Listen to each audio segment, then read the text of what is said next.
भारत में school board चुनना कई बार एक पहेली जैसा लगता है ना? हाँ, इतने सारे विकल्प। सीबीएसई, आईसीएसई, फिर वो आईबी, कैम्ब्रिज जी, और राज्यों के अपने बोर्ड अलग। जी। अक्सर छात्र और पेरेंट्स सोचते रह जाते हैं कि भाई उनके लिए सही क्या है। सही बात है, कन्फ्यूजन तो होता है। तो आज इसी गुत्थी को थोड़ा सुलझाने की कोशिश करते हैं। हुँ, देखते हैं कि असल में मामला क्या है। हाँ, चलिए समझते हैं। हमारा इरादा यही है कि इन बोर्ड्स के बीच जो मुख्य अंतर हैं, हुँ, उनके फायदे, शायद कुछ नुकसान भी, जी, और हाँ, आजकल जो नए बदलाव हो रहे हैं जी, उन पे बात करें ताकि एक साफ तस्वीर सामने आए। बिल्कुल। तो कहाँ से शुरू करें? सबसे जाने पहचाने नाम सीबीएसई और आईसीएसई। जी, ये सबसे कॉमन सवाल होता है शायद। हाँ, हाँ, यहीं से शुरू करते हैं। देखिए सीबीएसई ये मतलब central board of secondary education, हम्म। ये केंद्र सरकार के अधीन आता है। ओके। इसका सिलेबस एनसीईआरटी पर आधारित है। आम तौर पर इसे थोड़ा मतलब सरल माना जाता है बाकियों के मुकाबले। हम्म। और ये हिंदी और अंग्रेजी दोनों माध्यमों में उपलब्ध है। ज़्यादातर स्कूल इसी से जुड़े हैं। और इसका फोकस सुना है कॉम्पिटिटिव एग्जाम्स पर ज्यादा रहता है। हाँ, ये बात काफी हद तक सही है। इसका झुकाव जेईई, नीट जैसी जो बड़ी प्रतियोगी परीक्षाएं हैं, उनकी तैयारी की तरफ ज्यादा रहता है। अच्छा। और फिर आईसीएसई, वो कैसे अलग है? देखिए, आईसीएसई जो है वो सीआईएससीई नाम के एक प्राइवेट बोर्ड के तहत आता है। Council for the Indian school certificate examinations. Private board. ठीक है। हम्म। हाँ, इसका सिलेबस काफी डिटेल्ड है, विस्तृत है। कुछ लोग इसे थोड़ा मुश्किल भी मानते हैं सीबीएसई के मुकाबले। हम्म। हम्म। और एक बड़ा फर्क ये है कि ये सिर्फ अंग्रेजी माध्यम में ही होता है। अच्छा, सिर्फ इंग्लिश मीडियम। जी। और यहाँ पर भाषा, कला, विज्ञान मतलब सभी विषयों को लगभग बराबर महत्व दिया जाता है। प्रैक्टिकल नॉलेज, एप्लीकेशन पे ज़्यादा जोर रहता है। लेकिन ये थोड़े महंगे होते हैं शायद, और कम भी हैं। हाँ, हाँ, हाँ, ये भी है। आईसीएसई स्कूलों की फीस आमतौर पर सीबीएसई स्कूलों से ज़्यादा होती है और ये ज़्यादातर आपको बड़े शहरों में ही मिलेंगे। संख्या भी सीबीएसई स्कूलों से काफ़ी कम है। तो एक तरह से हुआ कि अगर फोकस इंजीनियरिंग या मेडिकल एंट्रेंस है तो शायद सीबीएसई, और अगर ओवरऑल डिटेल्ड पढ़ाई चाहिए, प्रैक्टिकल पर जोर, तो आईसीएसई। हाँ, मोटे तौर पर ऐसा कह सकते हैं। लेकिन आजकल वो इंटरनेशनल बोर्ड्स की भी बहुत बात होती है, आईबी और कैम्ब्रिज। उनका क्या सीन है? बिल्कुल, आईबी यानी इंटरनेशनल बैकलॉरिएट, और कैम्ब्रिज असेसमेंट इंटरनेशनल एजुकेशन, जिसे हम 10वीं तक आईजीसीएसई भी कहते हैं। हाँ, ये उन छात्रों के लिए ज़्यादा देखे जाते हैं जो शायद आगे विदेश में पढ़ने का प्लान कर रहे हैं। अच्छा। इनकी मान्यता दुनिया भर में है। आईबी तो खास तौर पर बच्चे के क्या कहते हैं holistic development, critical thinking, research skills, इन पर बहुत जोर देता है। उनके वो इंटरडिसिप्लिनरी प्रोजेक्ट्स होते हैं। हम्म। कैम्ब्रिज भी ग्लोबल लेवल पे रिकग्नाइज्ड है, करीब 140 देशों में। और इसमें भी एक बैलेंस करिकुलम होता है, विषय चुनने की काफ़ी फ्लेक्सिबिलिटी मिलती है। सुनने में तो ये काफी अच्छा लग रहा है। लेकिन फिर वही सवाल, इनकी पहुंच कितनी है? हाँ, मतलब फीस। हाँ, ये एक बहुत बड़ा फैक्टर है। आईबी स्कूलों की सालाना फीस, आप अंदाज़ा लगाइए, 10 लाख से 30 लाख रुपए तक भी जा सकती है। बाप रे, 10 से 30 लाख सालाना? जी हाँ, कैम्ब्रिज की थोड़ी कम है, पर फिर भी काफ़ी ज़्यादा है, शायद 3 लाख से 10 लाख रुपए सालाना के बीच। ओह, तो ये तो मतलब बहुत ही कम परिवारों के लिए संभव हो पाएगा। बिल्कुल, जाहिर है ये एक बहुत छोटे तबके के पहुंच में है। और इसमें एक और बात ध्यान देने वाली है। क्या? कई स्कूल जो 10वीं तक कैम्ब्रिज आईजीसीएसई कराते हैं, वो 11वीं-12वीं के लिए बच्चों को आईबी डिप्लोमा प्रोग्राम में भेज देते हैं। अच्छा, ये भी होता है। और हाँ, कुछ लोगों का ये भी मानना है कि आईबी स्कूलों का माहौल इतना ज़्यादा एलीट हो सकता है कि शायद एक सामान्य मध्यम वर्गीय परिवार का बच्चा वहाँ थोड़ा असहज महसूस करे। ये भी एक सोचने वाली बात है।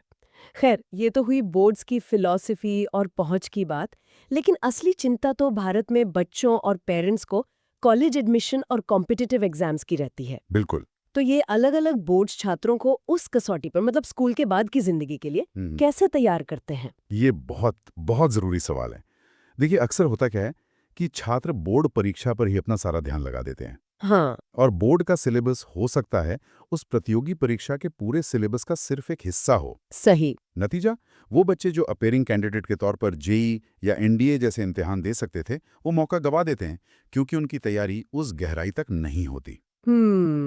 तो यहाँ कौन सा बोर्ड बेहतर है? देखिए, इस मामले में सीबीएसई का एक फायदा दिखता है, क्योंकि उसका एनसीईआरटी सिलेबस प्रतियोगी परीक्षाओं, खासकर इंजीनियरिंग और मेडिकल के सिलेबस के काफी करीब रहता है। अच्छा। आईसीएसई यहाँ थोड़ा बीच में आता है।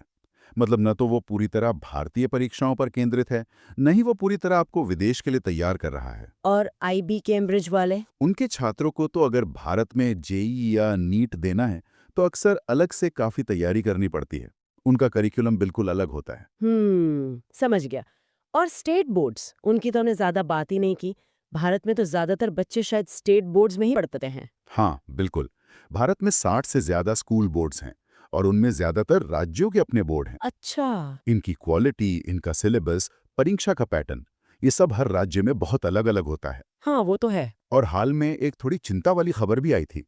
2024 में 10वीं और 12वीं में लाखों छात्र फेल हो गए। ओ, लाखों। हाँ, इसी वजह से अब शिक्षा मंत्रालय ने करीब 7 राज्यों को, जिनमें आंध्र प्रदेश, असम, केरल, पश्चिम बंगाल जैसे राज्य शामिल हैं, उनको ये सुझाव दिया है कि वो एक कॉमन यूनिफॉर्म बोर्ड सिस्टम अपनाने पर विचार करें। अच्छा, एक कॉमन सिस्टम। ये तो बड़ा बदलाव होगा अगर हुआ तो। बिल्कुल। और दूसरी तरफ सीबीएसई जैसे बोर्ड भी खुद को बदल रहे हैं। वो भी चुप नहीं बैठे हैं। क्या बदलाव आ रहे हैं सीबीएसई में? 2025 से 12वीं की बोर्ड परीक्षा में 50% सवाल, यानी आधे सवाल, कॉम्पिटेंसी बेस्ड होंगे। कॉम्पिटेंसी बेस्ड मतलब ऐसे सवाल जो रटने के बजाय आपकी समझ, आपकी विश्लेषण क्षमता और सीखी हुई चीज़ों को असल जिंदगी की सिचुएशन में इस्तेमाल करने की काबिलियत को परखेंगे। अच्छा, ये तो बहुत अच्छा कदम है। रटने पर जोर कम होगा। हाँ, और जो लिखने वाले सवाल होते हैं, छोटे और बड़े उत्तर वाले, वो सिर्फ 30% रह जाएंगे। ओके। इसके अलावा 10वीं और 12वीं की कॉपियों की डिजिटल चेकिंग की भी बात चल रही है। ओके। और एक और बड़ी चीज़, 2026-27 सेशन से 9वीं क्लास में मैथ्स, साइंस और सोशल साइंस में ओपन बुक परीक्षा शुरू करने की योजना है। ओपन बुक मतलब बच्चे किताब खोलकर परीक्षा देंगे? जी हाँ, बिल्कुल। मकसद यही है कि फोकस रटने की बजाय कॉन्सेप्ट को समझने और जानकारी को सही तरीके से इस्तेमाल करने पर हो। वाओ! ये तो काफी दिलचस्प बदलाव है। हाँ, और ऐसा नहीं कि सिर्फ सीबीएसई ही बदल रहा है, राज्य बोर्ड भी अपने नियम बना रहे हैं। जैसे मध्य प्रदेश बोर्ड ने अटेंडेंस 75% जरूरी, फीस और बाकी चीज़ों पर अपनी गाइडलाइंस जारी की हैं। तो मतलब पूरा सिस्टम ही एक तरह से बदल रहा है धीरे-धीरे। हाँ, ऐसा लगता है। तो घूम फिर कर बात शायद वहीं आ जाती है कि कोई एक सबसे अच्छा या बेस्ट बोर्ड जैसा कुछ नहीं है ना? नहीं, बिल्कुल नहीं। ये पूरी तरह निर्भर करता है कि छात्र के अपने लक्ष्य क्या हैं, परिवार का बजट क्या है और उसे किस तरह का सीखने का माहौल चाहिए या पसंद है। हम्म। जो भी हमने जानकारी देखी उससे तो यही समझ आता है कि बोर्ड की लेबल से ज़्यादा ज़रूरी शायद ये है कि छात्र खुद कितना इन्वॉल्व है, स्कूल का ओवरऑल माहौल कैसा है, टीचर्स कैसे हैं सही बात है। और क्या उसे सही मार्गदर्शन मिल रहा है। सही फिट ढूंढना ज़रूरी है और ज़रूरत पड़े तो बाहर से अतिरिक्त मदद लेने में भी कोई हर्ज नहीं है। बिल्कुल। तो श्रोताओं के लिए यही संदेश है कि अपने बच्चे की ज़रूरत और अपनी परिस्थितियों को समझकर फैसला लें।